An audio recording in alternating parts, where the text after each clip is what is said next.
Hi,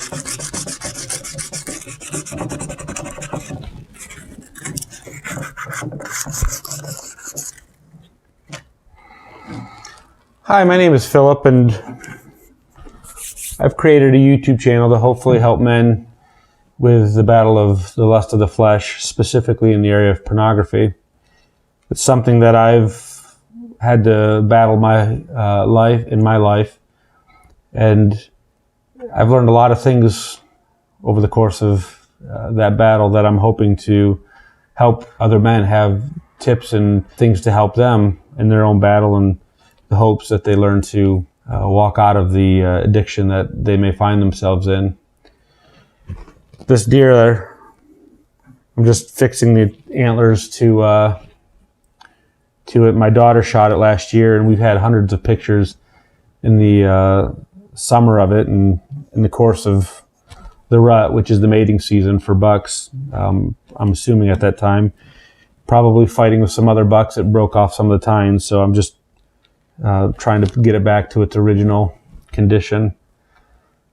The amazing thing about this, other than the fact that my daughter shot it, was this buck did not come easy for her. I've killed a lot bigger bucks than this, but this one honestly is probably one of my favorites, if not my favorite, because of the fact that my daughter did shoot it. But my daughter had to work pretty hard to get this buck.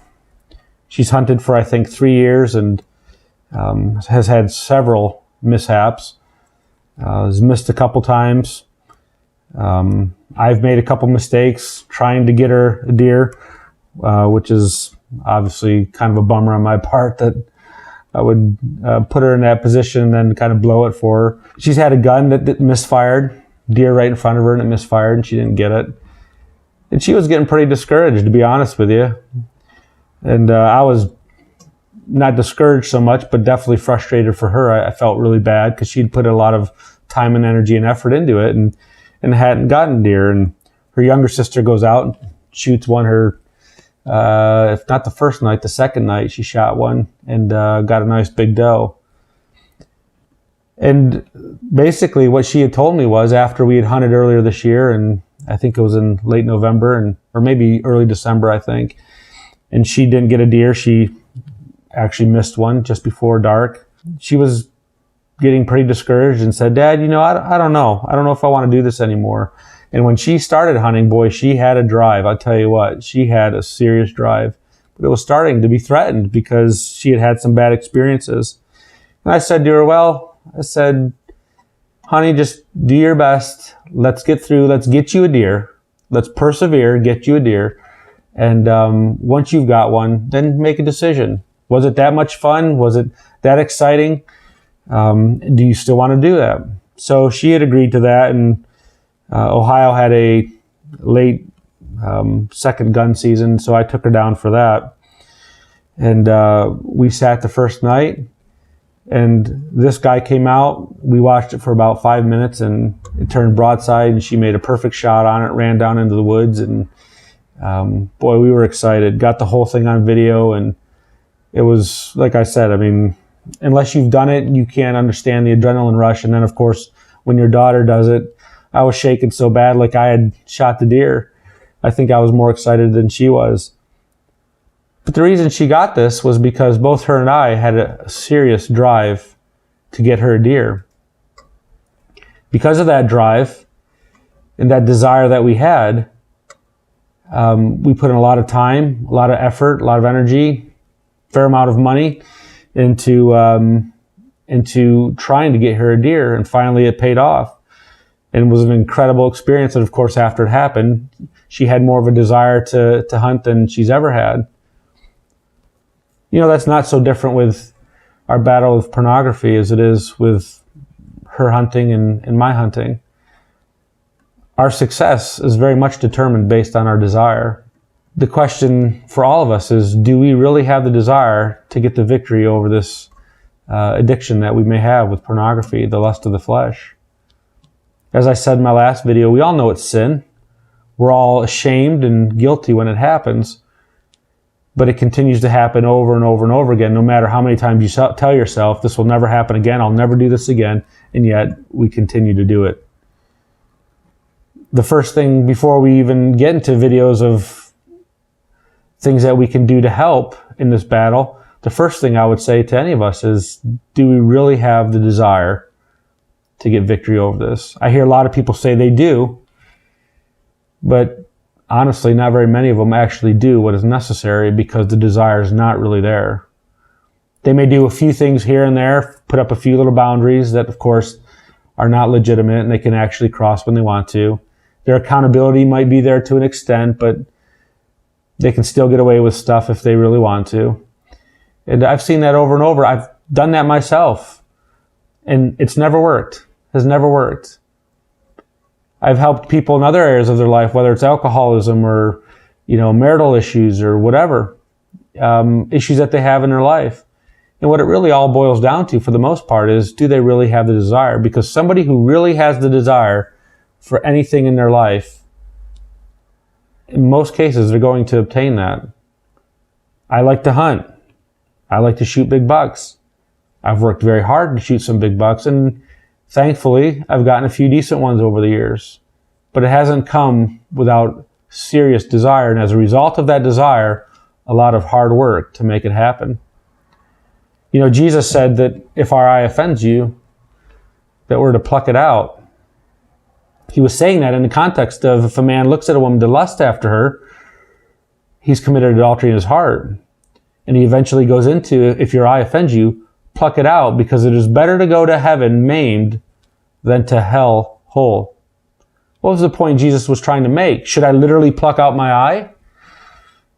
I've got two eyes. Am I going to pluck them both out? If I pluck out one, I still have the other there, and I still have the desire in my heart to do what is evil because of my sinful nature. The point Jesus was trying to make was, do whatever you have to do to get victory over that area of your life. If it is a besetting sin and something that's consistently stumbling you up, the lust of the flesh will send you and I to hell if we don't get control of it. That is a very serious sin, and God doesn't mince words when he talks about it. But he gives us the responsibility to do whatever we have to do to get control of that. And the only way that's going to happen is if we have the desire. None of the great people, whether it's sports or politics or hunting, none of the greats ever get to be where they're at without desire.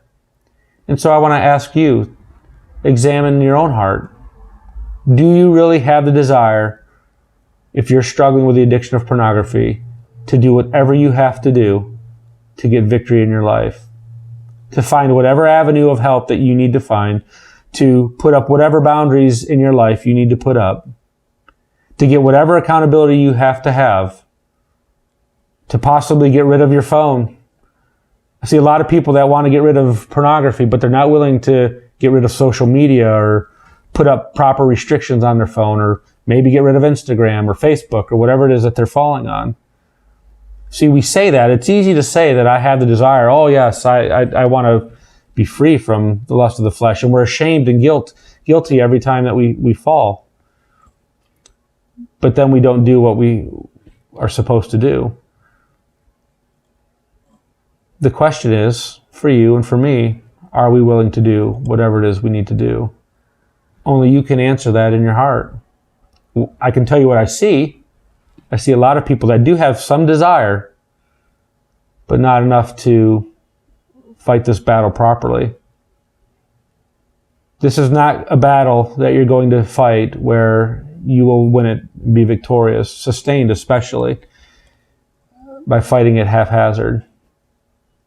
You're going to have to fight it head on, be deliberate, and do whatever is necessary for you to get victory in this area of your life. It's not going to be an easy battle. In fact, it'll probably be the hardest battle you'll ever have to fight. But if you truly have the desire, it is something that you can do. And so I want to encourage you, find that desire. Realize that this is not going to happen by just putting a 50% effort into it. What you've been doing in the past hasn't worked. Obviously, continuing to do the same thing is not going to produce some different results. What you need is a desire to do whatever is necessary to fight this. If you do that, I'm excited for you, because that is the first step into walking out of any addiction and walking into an area of sustained victory in your life. So I hope that this video is helpful in helping you realize that maybe you haven't had the desire. Maybe you haven't put forth the effort that is necessary to help you walk in victory, but you can do it. And the first step is realizing what it'll take. And hopefully you realize that possibly in your life, the first step in walking out of the addiction that you're in is not having the right desire. So hopefully this helps. If it does, I would encourage you to like it. I would encourage you to subscribe. I definitely intend on doing another video, Lord willing, here pretty soon. And taking another step in helping all of us realize what we really need in this battle to fight it on a daily basis, and to have sustained victory in our lives, where this is not a well that we go back to anymore. So Lord bless you, and I hope this video was helpful for you.